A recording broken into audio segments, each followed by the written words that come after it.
Your podcast is a powerful tool that serves your audience and your business. But how do you manage it all, bring in new listeners, and convert those listeners into customers? That's what this show is all about. Welcome to Podcasting for Educators. I'm Sarah Whitaker, classroom teacher turned podcast manager, and I'm here to help you get the most out of your show, all while making an impact on other educators. Hey there, welcome to Podcasting for Educators, where I help you create a podcast that educates your audience and serves your business. I'm your host, Sarah, and this is my very first recording since having my second daughter, Lily. I have been on maternity leave for the past few months, and I am slowly, very slowly, easing my way back into things. Right now, I've got her monitor right next to me. I just put her down for a nap, and I'm crossing my fingers that she stays asleep long enough for me to record this. I wanted this episode just to be kind of a quick check-in, let you know that I'm back from maternity leave, and share a little bit about what's been happening and what's to come. So if you are not interested in hearing about this at all, my apologies. Feel free to turn this episode off and tune back in next week. But if you're like me and like to hear about personal details like this, then stick around, and I'm so glad that you're here. At the time that this episode airs, it is the beginning of August, and I had my second daughter, Lily, back in April. She ended up coming a little bit earlier than expected. I had to be induced due to some health concerns on her end and my end. It was a crazy, crazy childbirth experience, way different than with my first daughter. It was pretty traumatic, and I'm not going to go into all of the details here inside this episode, but it involved me being transferred to a different hospital in the middle of labor, and it ended up with Lily needing to be sent straight to the NICU after she was born, and we were in the NICU for 21 days. If you are a fellow NICU parent, you know how long each of those days feels. It literally felt like we were in there for months and months, and it seemed like we were never going to get out and be able to come home. But we did, and Lily overall is doing really well. It was a very, very trying time, very difficult, easily the most difficult time that we have been through. If you've been a listener of this podcast for a while now, you may know that we had experienced some losses before this latest pregnancy, and it felt like it took a lot to get here. And then when she was here, it was a really hard experience, but I learned so much, and we really learned to lean on our friends and our family and each other, my husband and I, in what was a very, very difficult time. Like I said, I'm not going to make this whole episode about that experience, but if you want to know any more details, or if you are a fellow NICU parent and want to talk about those experiences, you can message me on Instagram at any time, and we can always have a side conversation. But I'm happy to report that that is now a memory, a story that we can tell Lily when she gets older. We are all at home as a family now, and overall, she is very healthy and doing really well. And now we're just adjusting to having two young kids, and navigating what that's going to look like as a work from home mom. So like I said, I just wanted to kind of run through how things are going as a business owner, as a parent since having our daughter, and just kind of do a check-in. So as far as what my maternity was like as a business owner, I want to first just let you know that I did an episode, it was back in episode 145, that went all into how I planned for my maternity leave, how I got ahead with podcast content and things like that. And even if you're not somebody who's planning a maternity leave, this might be a good episode to listen to if you are planning a vacation or an extended time away from your business. I think that all of us deserve time away from our business, unplugged, and there's lots of reasons for that. It doesn't have to be a maternity leave. So definitely check out episode 145 if you want to hear a little bit more about my planning process there. But podcasting for educators, we have retainer clients, monthly clients who we produce weekly podcast episodes for. So I had to put things in place with my team to make sure that everything was taken care of while I was out so that I could actually be out and take a maternity leave. And overall, things went really, really well. The ladies who are on the Podcasting for Educators team just really blew it out of the water, like were amazing and held things together while I was out. And I am so grateful. So again, if you had listened to the episode where I talked about my planning, there were a lot of things that needed to be put in place before I went into labor and went on to maternity leave. And yeah, everything just went really smoothly. My team handled production of episodes and client communication while I was away. And I did check in on my email fairly frequently, only because I didn't want to come back to this overwhelming inbox of thousands and thousands of emails that I had to sift through. In my opinion, it was easier for me to just check in frequently, get rid of what didn't need to be in there, see if there was anything that really needed my immediate attention. If not, I had my away message on, so it explained that I was out and pointed people in the direction of resources and who they could contact if they needed anything. And so I didn't feel like I needed to respond to emails, but I did kind of just keep things manageable, which I'm glad that I did. That didn't feel overwhelming for me. I also use the Voxer app, and that's kind of how I communicate with clients. And so I turned off my Voxer notifications so that if I did get a message, it wouldn't notify me and I could just kind of check in manually when I could or when I wanted to. Clients knew that I was out on maternity leave, so it wasn't like I was expecting to, or that I wasn't expected to be responding to messages, but I did have some like chit chat side conversations with some people here and there. There were also some small tasks that I had kind of missed when planning out who was going to take over what. And I don't want to say that I missed them because I knew that they had to be done. But in my mind, I thought, oh, this is just like a little thing that I can do and it won't be a problem. I didn't feel like I needed to pass it off to anybody. And man, there's nothing like being out and like handing things off to people to make you realize how much you really do. This was definitely one of those times. So like one of those tasks was that for a lot of clients, depending on what package they have, I pull monthly stats for them. And then I send them a little report and, update. We have spreadsheets and I update their spreadsheet and everything like that. And that was a task that I had decided I'm just going to continue doing it. It's just once a month. It's okay. I didn't realize how much time this actually does take me every single month. It really adds up to like an entire business day to do this for all of the clients that I need to do it for. And obviously I can't just sit down for 8 hours straight and work with a newborn. So I had to kind of spread it out over a few days. And it definitely took longer than I thought it was going to. So that felt really tough.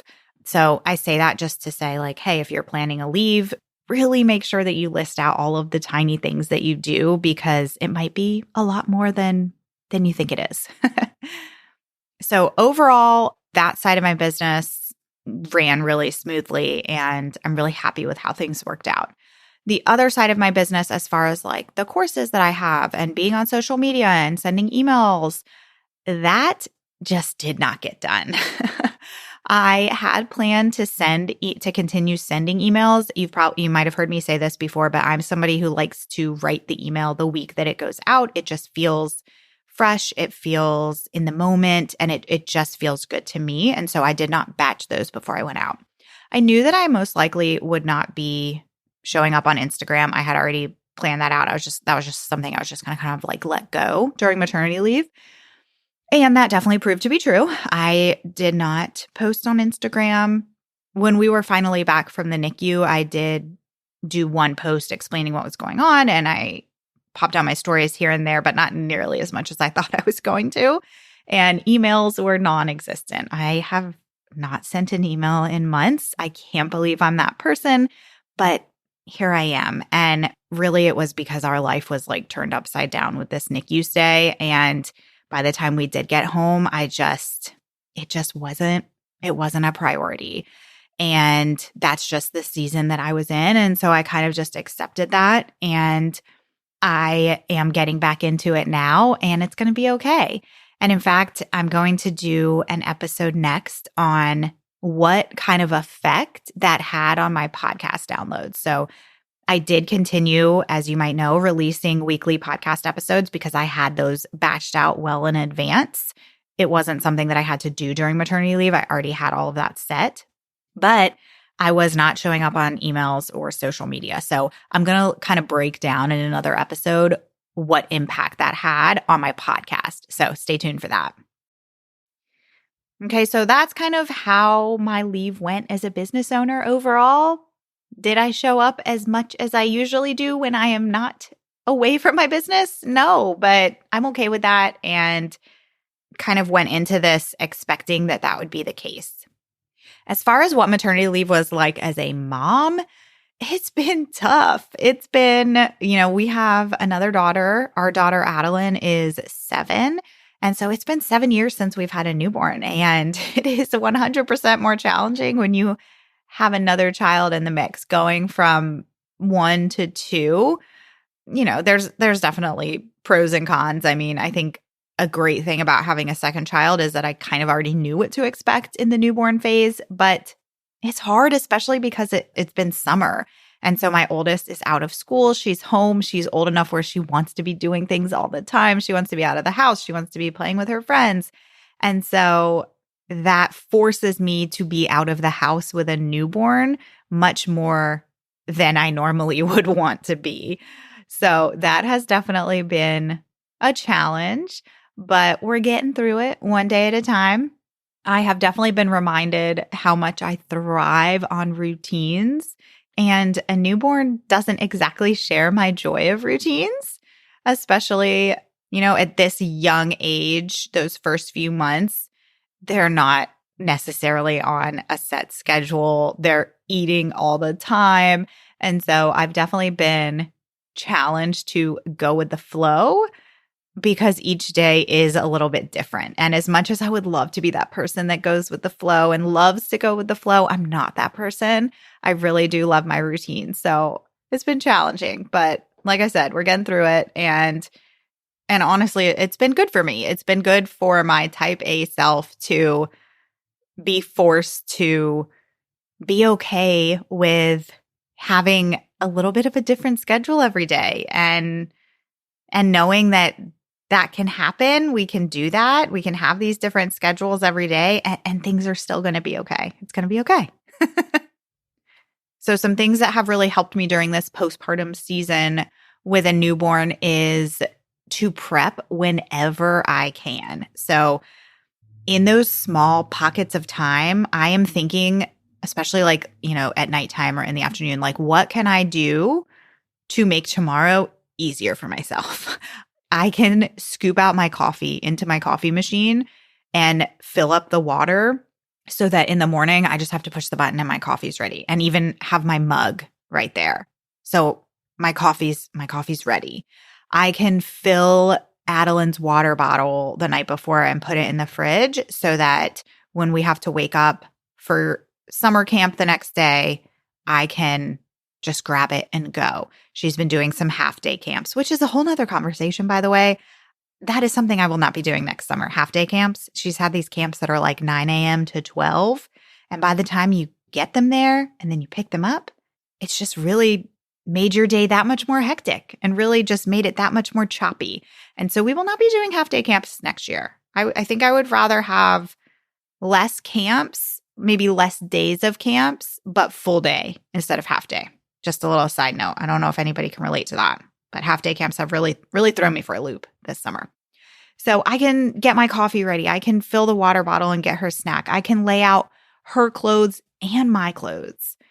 So anything that I can do that's going to make my future self say, oh, I'm so grateful for yesterday, Sarah, for doing this, so that it just makes things a little bit easier in the morning. Something else that's really helping me is to have a little daily to-do list with a rank of urgency. And this isn't anything formal that I spend time on. I always have my notes app out. And for me, I'm a list maker. It makes me happy. It calms me to just get things out, take 30 seconds and say, okay, this is like what I need to do. You know, those things in the back of your mind, like I need to pay this bill, or I need to return this thing at Target, or I need to grab a chicken for dinner or whatever. Getting it out of my brain and into my notes app, it just helps me so much. So taking 30 seconds at the beginning of the day and jotting down what I really want to get done with a rank of urgency. So maybe, yeah, I've really been wanting to return this shirt to Target, but if I don't have time for it today, or if it doesn't make sense for us to go to Target today, I don't necessarily have to do it today. If you are a listener of the Lazy Genius podcast, it's one of my favorite podcasts. She talks a lot about this idea of like ranking things. She calls it have to do's. And I think this is what she calls it: things you have to do and things you hope to do. So kind of breaking that up, like I said, just in my notes app really helps me to feel some sort of control over the day. I don't know if that sounds crazy or not, but it helps me a lot. So if you are in this crazy season, maybe consider kind of ranking your things that you have to do and things that you hope to do each day. And that's a mix of things with business and personal as well. And then the other thing that has really, really helped me during this season is gratitude. I have really been majorly leaning into practicing gratitude. And this might sound a little like woo-woo, and I'm not a woo-woo person, but truly, if you've never leaned into this practice, I really encourage it. Like even on the toughest of days when I haven't had any sleep and I'm wondering how in the world I am going to jump back into work with a newborn at home, taking a minute to be grateful that we are no longer in the NICU, that we have a roof over our heads, that we are healthy, that I have a cold Coke Zero in the fridge that I can take out and have in the middle of the day. And it tastes so good because it's 100 degrees outside. Like these little tiny things, taking a moment to just think about these things that you're grateful for, or even I know a lot of people will have a gratitude journal, has really made a big, big impact on my life this summer. And I know like this idea may be for you or may not be for you, but give it a try. Just give it a try and see. I really think I've even read that there's like science behind this of how much of an impact practicing gratitude can have on your attitude and on your mental health. So as far as like what's to come, I'm really unsure of what work is going to look like for the next several months. And that pains me to say, but that's just the honest truth right now. That's where we are. I am not putting Lily in childcare at this time. That was something that was really important to me, is that I wanted to have both. I wanted to be able to continue running my business, but also be home with my baby, because that's not something that I had with our oldest daughter. And that may change down the road, and I'm open to it changing. But for now, we're just going to ride it out. We're going to see how the rest of this calendar year goes. I will check back in with you and let you know how that's going. I know it's not going to be easy, but I do think it's possible. And I also know that this is not forever. This season that feels difficult is not forever. And there's so much beauty in this season at the same time. I am going to be, working during naps, might be working at night. My husband gets home fairly early from work, so we might be doing some swapping when he gets home. He's on kid duty. I'm going to work. We'll see how it plays out. It feels difficult, but it's also forcing me to be very intentional with limited work time, which is hopefully going to help with productivity. Plus, Adeline starts school in about a week, and so we'll be able to be in more of a routine, and I'll find my groove. We'll get there. As far as what's to come with this podcast is still going to continue. My routines and my schedule for recording is going to look much different than it did before. I will probably be doing more solo episodes than guest episodes. I will probably not be doing much batching, but I am going to always continue to stay ahead of when episodes need to air. Like I always like to be a few weeks ahead. So that is the plan to keep up with that. I am feeling the desire to make some changes to the podcast in terms of structure and maybe even a little bit of a rebrand. I haven't entirely thought all of the details through yet, but stay tuned for that because there might be some some subtle shifts happening with the podcast that feels really exciting. So we'll see. One addition that I know I am going to start is at the end of every episode, I'm going to share something that I am loving and something that I am listening to. I love when podcasters do little segments like this. I always find really good recommendations, and I just like to hear, personal details like this. It's fun to talk podcasts. It's fun to talk business, but I also think it's fun to hear a little bit about personal life and all of that. So let's get into what I'm loving right now. Other than being a podcaster and a producer, I'm also a mom and a business owner. So in each episode, I'll be sharing something that I am currently loving that supports one of these roles. So today's thing that I am loving is probably not going to excite you if you're not a parent with a small child, but what I am absolutely loving right now and grateful for, like we talked about earlier with gratitude, is I have this fold up changing table that we keep in our living room. We did not do this with our first daughter. This is a gift that I got at my baby shower. A friend got this for me, and it is the best thing ever. Literally everybody who walks into our house is like, wow, that is amazing. That is genius to have this in your living room. It's gray. It's not ugly. It fits in with the other decor. Like, it's not this big eyesore, but we just have it in the corner. And it has pockets that we can put diapers and wipes and burp cloths and extra changes of clothes. And it has space on the bottom for storage. And you can fold it up if you want to, but we just keep it out in the corner. And it has just been a lifesaver, honestly, because it's just a nice place that you have to change the baby without having to go upstairs to her nursery. It's just there. It's easy to clean. It's amazing. So if you are somebody who has a baby, or you are on the lookout for a good gift for somebody who might be pregnant right now, I'm going to put the link in the show notes because it's glorious. And it would be like the best present for somebody who's expecting. All right, moving on to what I'm listening to. So at the end of each episode, I'm going to share something that I'm listening to. Could be a podcast, could be an audiobook, could be a new album that's out. But today I wanted to share a recent podcast episode that I listened to, a very specific episode. And I already mentioned the Lazy Genius a few minutes ago, but this is an episode from the Lazy Genius podcast. It is episode 369. It's called the Snack Episode. And if you are a parent, honestly, even if you're not a parent, you'll appreciate this episode for yourself too. I actually took some things away for my own snacking, but it is summertime and my oldest is 7. It's the first summer where snacking has become a problem. I didn't know that this was a thing until this summer. And I've been very validated because I've heard a lot of other parents talking about this summer too. But you would think that these kids have never eaten before or that they're not fed. The snacking is out of control. My daughter's at that age. She has a lot of close friends. We've had a lot of friends over with her after her half-day summer camps. And the snacking is out of control. I feel like every 2 minutes it's, can I have a snack? Can I have a snack? Can I have a snack? And so this episode 369 of the Lazy Genius podcast, has truly saved my life. In terms of managing the snacking, it gives so many good ideas that I actually took and implemented, and it's working beautifully to manage the snacks and not make you absolutely crazy during the summer. So if you're somebody who needs some snack solutions, go check that out. I will link that episode in the show notes. All right, before we go, and this turned into a much longer episode than I expected, thought it was going to be like 10 minutes. Here we are, not 10 minutes. But before we go, something else new that I would love to try relates to podcast reviews.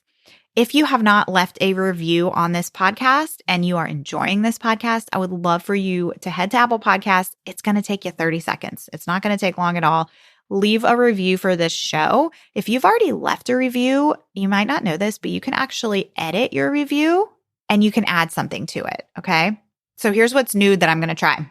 If you're a podcaster, if you have your own podcast and you leave me a review, put the name of your podcast in your review and I will go and listen to your podcast. I promise I will do this. I will actually listen to your podcast and then leave you a review. So it's kind of like a review swap. Well, not kind of, it is. It is a review swap. You leave me a review, I will go and take a listen to your show and leave you an honest review. So you can do that on Apple Podcasts. Leave me your feedback, leave me your review, and sign it with your name and your podcast name. And I'll do the same for you. If you've already left a review before, like I said, you can edit it and you can add the name of your podcast. And if you're somebody who doesn't have a podcast yet, but you're listening and you're maybe thinking about starting a podcast, or maybe you're just listening to listen, you can still leave a review. And you can also ask me a question in your review and I will answer it in an episode. So let's try that out. All right, I got through this episode. Lily is still sleeping. Hallelujah. We did it. We did it, friends. I'll see you next week. Thanks so much for listening to today's episode. To keep this conversation going, connect with me on Instagram at Podcasting for Educators. I'm always looking for an excuse to talk about podcasting. If you're looking for support in launching, managing, or growing your podcast, check out my online course, the Podcasting for Educators Prep School, at podcastingforeducators.com/prep school. I'll see you here next time.